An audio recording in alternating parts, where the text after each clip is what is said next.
Audio Jungle. Audio Jungle.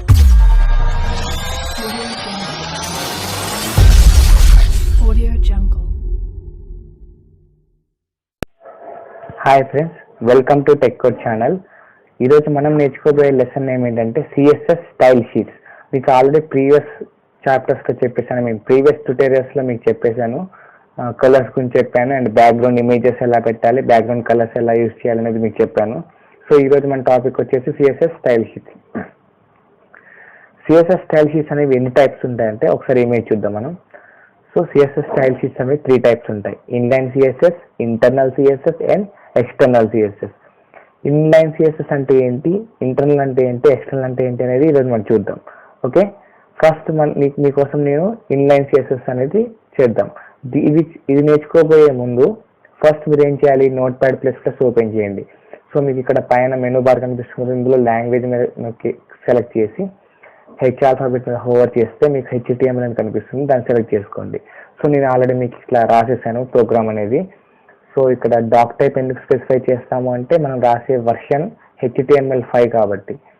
HTML అనేది root element. So entire document అనేది HTML ఫార్మాట్లో ఉంటుంది కాబట్టి మనం రూట్ ఎలిమెంట్ని స్పెసిఫై చేస్తాం. Next head part and body part. Head పార్ట్లో ఏం రాశాను, టైటిల్ ఇచ్చేసాను. సో టైటిల్ ఏంటి, మన ట్యూటోరియల్ నేమే టైటిల్ ఇచ్చేసాను. నెక్స్ట్ బాడీ పార్ట్లో ఏం చేశానంటే నేను 4 హెడ్డింగ్స్ తీసుకున్నాను, 4 టైప్స్ ఆఫ్ హెడ్డింగ్స్. సో దీన్ని సేవ్ చేశాను. ఏ నేమ్తో సేవ్ చేశాను, CSS style sheet dot HTML అనే నేమ్తో నేను స్టైల్ షీట్ని HTMLని సేవ్ చేశాను అనమాట ఈ కోడ్ని. సో దీన్ని మనకు విండోస్లో ఇక్కడ రన్ బటన్ ఉంది కదా, దీన్ని ప్రెస్ చేసి లాంచ్ ఇన్ క్రోమ్ మీకు చేస్తే మీకు అది ఎలా వస్తుంది, ఇలా వస్తుంది. ఓకే, మీకు అవుట్పుట్ అనేది అలా వస్తుంది. సో ఇప్పుడు మనం ఇన్లైన్ సిఎస్ఎస్ అంటే ఏంటో చూద్దాం. ఇన్లైన్ అని నేమ్లోనే ఉంది, ఎందుకంటే అందులో మీనింగ్ ఉంది. ఏంటంటే ఇన్లైన్ అంటే సపోజ్ మీకు హెడ్డింగ్ అనేది ఒక లైన్ అనుకోండి. సో ఆ లైన్లోనే స్టైల్ అనేది అప్లై కావాలి. సో లైన్ లోపలే మనకి స్టైల్ అనేది రావాలి. సో సపోజ్ H1 తీసుకుంటున్నాను నేను. సో ఇక్కడ చూసారు కదా, ఈ బ్రాకెట్స్ దగ్గర యారో మార్క్స్ దగ్గర జస్ట్ స్పేస్ ఇచ్చేసి స్టైల్ అని పెట్టండి. ఎందుకంటే మనం రాసే స్టైల్ షీటే కదా, స్టైల్ అని పెట్టేసి ఈక్వల్ టు బ్యాక్గ్రౌండ్ కలర్ మార్దాం అనుకుంటున్నాను. సో బ్యాక్గ్రౌండ్ కలర్, హెడ్డింగ్ 1 యొక్క బ్యాక్గ్రౌండ్ కలర్ మార్దాం అనుకుంటున్నాను. సో బ్యాక్గ్రౌండ్ కలర్ వచ్చేసి green, GREN, green and with సెమికోనల్.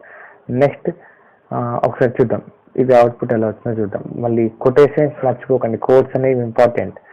Save చేసేసి ఇక్కడ రీలోడ్ చేస్తే చూసారు కదా మనకి బ్యాక్గ్రౌండ్ అనేది మారిపోయింది. ఇప్పుడు నాకు హెడ్డింగ్ 1 అనేది బ్లాక్ కలర్లో ఉంది కదా, దాన్ని నేను వైట్ కలర్లోకి మార్దాం అనుకుంటున్నాను. సో ఈ కొటేషన్స్ లోపల సెమికోనల్ తర్వాత స్పేస్ ఇచ్చి కలర్ కోలన్స్ పెట్టేసి WHIT white, again save, reload. చూసారు కదా ఇలా. సో మీరు ఇందులో అన్ని స్టైల్స్ అనేది ఒకే లైన్లో పెట్టేసుకుంటూ వెళ్ళిపోతే కంప్లీట్గా ఆ ఒక్క లైన్కి ఆ స్టైల్ అనేది పర్ఫామ్ అయిపోతుంది. సో ఇలా మీరు ఎంతగానో చేస్తారు. సపోజ్ ఇక్కడ అంటే 2 స్టైల్స్ కాబట్టి చేశారు, చాలా స్టైల్స్ ఉంటే ఏం చేస్తారు. సో దానికోసం ఇంటర్నల్ స్టైల్ షీట్స్. ఒకసారి మీకు H3 కూడా చేసి చూపిస్తాను, same thing. Style, so background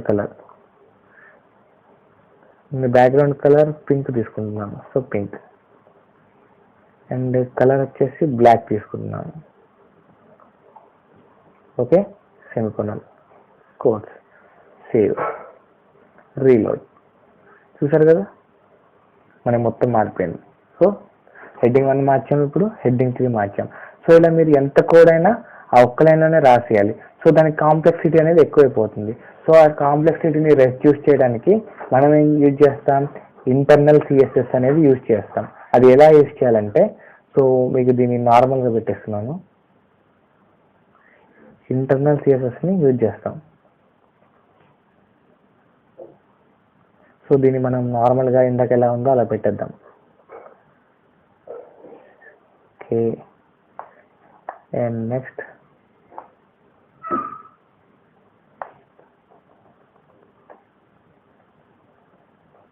okay, ఇప్పుడు మనం ఇంటర్నల్ సిఎస్ఎస్ ఎలా ఉంటుందో చూద్దాం. ఇంటర్నల్ సిఎస్ఎస్ అంటే మీకు ఇక్కడ టైటిల్ కనిపిస్తుంది కదా హెడ్ పార్ట్లో. సో టైటిల్ తర్వాత స్టైల్ ట్యాగ్ ఇచ్చేయండి, స్టైల్ ట్యాగ్.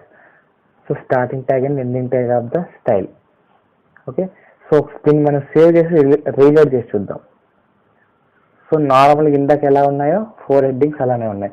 ఇప్పుడు ఏం చేశాను, ఇందాక మనం ఇన్లైన్ ఎలా రాసామో ఎగ్జాక్ట్లీ సేమ్ అదే విధంగా ఇప్పుడు ఆ లైన్లో రాసిన మొత్తం ఈ హెడ్ పార్ట్లో రాసే స్టైల్ ఐ మీన్ ఇంటర్నల్ సిఎస్ఎస్లో ఎలా రాస్తామంటే, ఇప్పుడు మీరు H1 ట్యాగ్కి ఇద్దామనుకున్నారు.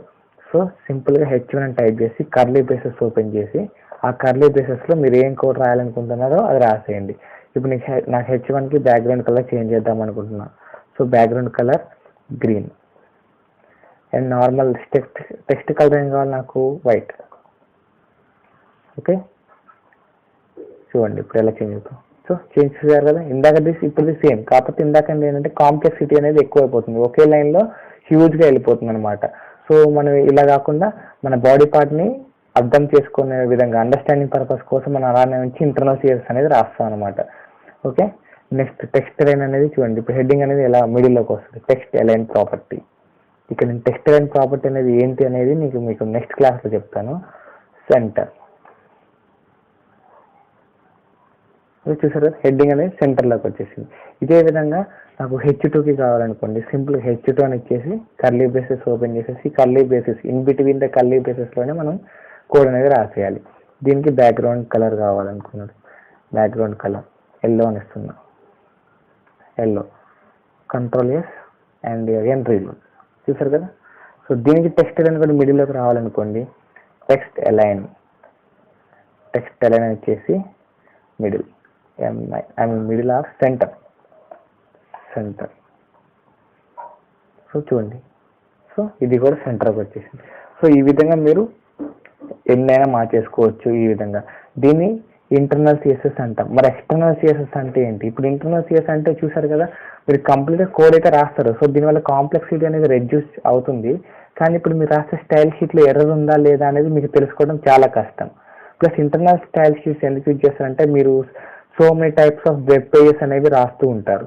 సో అలా రాస్తున్నప్పుడు మీకు ఒకే వెబ్ పేజ్ ఒకే స్టైల్ షీట్ ఫార్మాట్లో రాశారనుకోండి, అన్ని ఒకే ఫార్మాట్లో రాశారు, HTML డాక్యుమెంట్స్ అన్ని ఒకే వెబ్ పేజ్ అన్ని ఒకే ఫార్మాట్లో ఉన్నాయి. అలాంటప్పుడు దానికి అప్లై చేసే స్టైల్ షీట్ కూడా ఒకే ఫార్మాట్లో అప్లై చేస్తారు. అంటే మీరు ఒక స్టైల్ షీట్ రాస్తే అన్నిటికీ అప్లికబుల్ అవుతుంది. కానీ ఇక్కడ ఇంటర్నల్ సిఎస్ఎస్ వల్ల ఏంటంటే డిసడ్వాంటేజ్ ఏంటంటే, మీరు ప్రతి డాక్యుమెంట్కి ఈ సిఎస్ఎస్ అనేది రాస్తూనే ఉండాలి. అదే ఎక్స్టర్నల్ సిఎస్ఎస్ వాళ్ళ యూజ్ ఏంటి? ఎక్స్టర్నల్ సిఎస్ఎస్ వాళ్ళ యూజ్ ఏంటంటే, ఇప్పుడు మీరు ఒక్కసారి ఎక్స్టర్నల్ సిఎస్ఎస్ డాక్యుమెంట్ రాశారనుకోండి, ఆ స్టైల్ షీట్ డిజైన్ చేశారనుకోండి, ఎంటైర్ వెబ్ పేజెస్ మీకు ఎన్ని వెబ్ పేజెస్ ఉన్నా, సపోజ్ 20 వెబ్ పేజెస్ ఉన్నా కూడా అన్నిటికీ అదే స్టైల్ షీట్ అనేది అప్లికబుల్ అవుతుంది. సో మీరు ఏమైనా చేంజెస్ చేయాలనుకుంటున్నారు ఆ వెబ్ పేజెస్లో, అలాంటప్పుడు ఏమవుతుంది, కంప్లీట్గా ఈజీగా చేంజ్ చేయొచ్చు అనమాట. ఒక్క స్టైల్ షీట్ చేంజ్ చేస్తే మీ దగ్గర ఎన్ని వెబ్ పేజెస్ ఉన్నాయో అన్ని వెబ్ పేజెస్లో ఉన్న కలర్స్ కానీ ఏదైనా చేంజ్ చేస్తే కంప్లీట్ అన్నిట్లో చేంజ్ అయిపోతాయి. సో అదనమాట అడ్వాంటేజ్. అది ఎలా రాయాలో ఇప్పుడు మీకు ఎక్స్ప్లెయిన్ చేస్తాను. సో ఇందాక మనం ఎలా ఫస్ట్ పొజిషన్ నార్మల్ పొజిషన్ ఉంది కదా, దానికి వచ్చేద్దాం అగైన్. ఓకే, ఇది నార్మల్ పొజిషన్, దీన్ని సేవ్ చేస్తున్నాం, అగైన్ రీలోడ్. సో మనం ఫస్ట్ ఎలా వచ్చిందో ఇప్పుడు అలా వచ్చింది. ఇప్పుడు మనం ఏం చేద్దామంటే, ఇప్పుడు చూడండి, లింక్ రిలేటెడ్ స్టైల్ షీట్ ఇది ఒక్కటి యాడ్ చేయాలి మనం. So link related style sheet అంటే ఈ లింక్ అనేది స్టైల్ షీట్కి రిలేటెడ్ అని అర్థం. హైపర్ రిఫరెన్స్, ఇది హైపర్ రిఫరెన్స్ అంటే ఏంటి, ఎక్స్ట్రా ఇన్ఫర్మేషన్ని గ్యాదర్ చేస్తుంది అన్నమాట. సో మనం ఏదైతే స్టైల్ షీట్ రాస్తున్నామో దాని నేమ్ ఇక్కడ ఇవ్వాలి. నేనేం రాస్తున్నాను, మై జస్ట్ మై అని ఇస్తున్నాను. సో దానికి ఏం ఎక్స్టెన్షన్ ఉంటుంది, ఈ డాక్యుమెంట్కి HTML అనే ఎక్స్టెన్షన్ ఉంటుంది. సో దానికి CSS అనే ఎక్స్టెన్షన్ ఉంటుంది. So .css. ఓకే, ఇలా ఎండ్ చేసేయాలి. దీన్ని సేవ్ చేద్దాం. ఇప్పుడు న్యూ ఫైల్ ఓపెన్ చేసేసి లాంగ్వేజ్లోకి వెళ్ళేసి C అని ఉంది కదా, దాంట్లో CSS సెలెక్ట్ చేసుకోండి. ఇప్పుడు ఏంటి, H1 ట్యాగ్ సేమ్ ఇందాక ఎలా ఇచ్చాం అలా. కాబట్టి ఇక్కడ ఏంటంటే మనకి కలర్స్ అనేది డిఫరెంట్గా ఇండికేట్ అవుతూ ఉంటాయి ఇందాక దానికన్నా. సో ఈజీగా ఎర్రర్ ఎక్కడ ఉందో అర్థమైపోతుంది అనమాట. ఇక background colour green, colour white, text align centre, save చేసి చూడండి ఒకసారి ఎలా ఉంది. సో సేవ్ సేవ్ చేయండి. ఏమేమి ఇచ్చాను నేను? మై అని ఇచ్చాను. So my save. ఇప్పుడు రీలోడ్ చేసి చూడండి. సో యాస్టీస్ అప్లై అయిపోయింది. సేమ్ ఇదే విధంగా H2. ఓకే ఓకే చూసారు కదా. ఇప్పుడు నెక్స్ట్ H2 అనేది ఇస్తున్నాను. సో సేమ్ దీనికి కూడా సేమ్ ప్రాపర్టీస్ అనమాట. సో మీరు ఊకే టైప్ చేయాల్సిన అవసరం లేదు. జస్ట్ ఇక్కడ కాపీ చేసేసి H2లో పేస్ట్ చేసేయండి. సో కలర్స్ ఇండికేషన్స్ మార్చండి. ఇక్కడ గ్రీన్ ఇచ్చాను. So next yellow. So text అనేది బ్లాక్ కలర్లో ఉండాలి నాకు. So black. సేవ్. సో ఇది ఇట్లా మారిపోయింది. చూసారు కదా. సో సేమ్ మనకి ఇప్పుడు మీకు ఆల్రెడీ డిఫరెన్స్ అర్థమయ్యే ఉంటుంది. 3 టైప్స్ డిఫరెన్స్ ఏంటంటే, సో స్టైల్ షీట్స్ అనేవి 3 టైప్స్ ఉంటాయి. Inline CSS, internal CSS and external CSS. Inline అంటే ఒకే లైన్లో మనం సపోజ్ హెడ్డింగ్ 1K కావాలి అనుకున్నాం కాబట్టి దాన్ని కంప్లీట్ లైన్లో రాసేస్తాం. సో దీనివల్ల డిసడ్వాంటేజ్ ఏంటంటే మనకి కాంప్లెక్సిటీ అనేది ఎక్కువ అవుతుంది. ఇంటర్నల్ సిఎస్ఎస్ ఉంది. ఇప్పుడు ఇంటర్నల్ సిఎస్ఎస్ ఏంటి? ఇన్లైన్ సిఎస్ఎస్ కన్నా అడ్వాంటేజ్ అనమాట. సో హెడ్ పార్ట్లో టైటిల్ కింద స్టైల్ ట్యాగ్ ఇచ్చేసి మనం కంప్లీట్ ఏమేమి డిజైన్ చేయాలనుకుంటున్నామో మొత్తం ఇచ్చేస్తాం. అండ్ దేనికి డిజైన్ చేయాలనుకుంటున్నాం కూడా ఇండికేట్ చేస్తాం అనమాట. నెక్స్ట్ వచ్చేసి దీని డిసడ్వాంటేజ్ ఏంటి అంటే, సపోజ్ మీరు ఒక 20 వెబ్ పేజెస్ డిజైన్ చేశారు. అన్నిటికీ స్టైల్ షీట్స్ సేమ్ అయి ఉంటే మీ ప్రాబ్లం ఏంటి? ప్రతి దానికి మీరు హెడ్ పార్ట్లో స్టైల్ షీట్ ఇండికేట్ చేస్తూనే ఉండాలి. సో మనకి టైం అనేది హ్యూజ్గా అయిపోతుంది అనమాట. సో ఎక్స్టర్నల్ సిఎస్ఎస్ వల్ల అడ్వాంటేజ్ ఏంటంటే ఇందులో ఉన్న డిసడ్వాంటేజ్ని ఓవర్కమ్ చేస్తుంది అనమాట. ఎక్స్టర్నల్ సిఎస్ఎస్ అనేది సపోజ్ మీరు ఒక 20 వెబ్ పేజెస్ ఉన్నాయి కదా, వాటన్నిటిని ఒకే స్టైల్ షీట్తో హ్యాండిల్ చేయొచ్చు అనమాట. సపోజ్ ఏమైనా చేంజ్ చేస్తే కంప్లీట్ ఆ వెబ్ పేజెస్ అన్ని చేంజ్ అయిపోతాయి. ఒక్క స్టైల్ షీట్తో ఆపరేట్ చేయొచ్చు ఎంటైర్ మొత్తాన్ని. సో నా సజెషన్ ఏంటంటే, మీరు better to use always external CSS. Plus మన Notepad++లో ఎక్స్టర్నల్ సిఎస్ఎస్ రాసేటప్పుడు చూసారు కదా, కలర్స్ అనేవి ఇండికేట్ అవుతున్నాయి. అదే మీరు ఇక్కడ స్టైల్ ట్యాగ్ ఇచ్చేసి మీరు రాస్తున్నప్పుడు ఏమవుతుంది, అక్కడ మనకు ఓన్లీ బ్లాక్ కలర్ మాత్రమే కనిపిస్తుంది. సో ఎర్రర్ ఎక్కడ ఉందో అర్థం కాదు. అదే ఇక్కడ వస్తే మాత్రం మీకు ఎర్రర్ ఎలా వస్తుంది అనేది మీకు అర్థమవుతుంది అనమాట. ఓకే, సపోజ్ మీకు ఎర్రర్ ఎలా వస్తుందో చూడండి. ఇక్కడ ఇది తీసేసారు. సో కలర్ అనేది రావట్లేదు. సో అక్కడ అలా చూపించదు అనమాట. సపోజ్ ఇక్కడ టెక్స్ట్ లైన్ దగ్గర నేను కాలమ్ తీసేసాను, మనకి బ్లూ కలర్ అనేది ఇండికేట్ చేయలేదు. సో మళ్ళీ అగైన్ కాలమ్ ఇచ్చినప్పుడు సపరేట్ చేసింది. సో అలా మీకు ఎర్రర్స్ అనేవి ఫైండ్ అవుట్ చేసుకోవచ్చు అనమాట. So okay friends, thank you.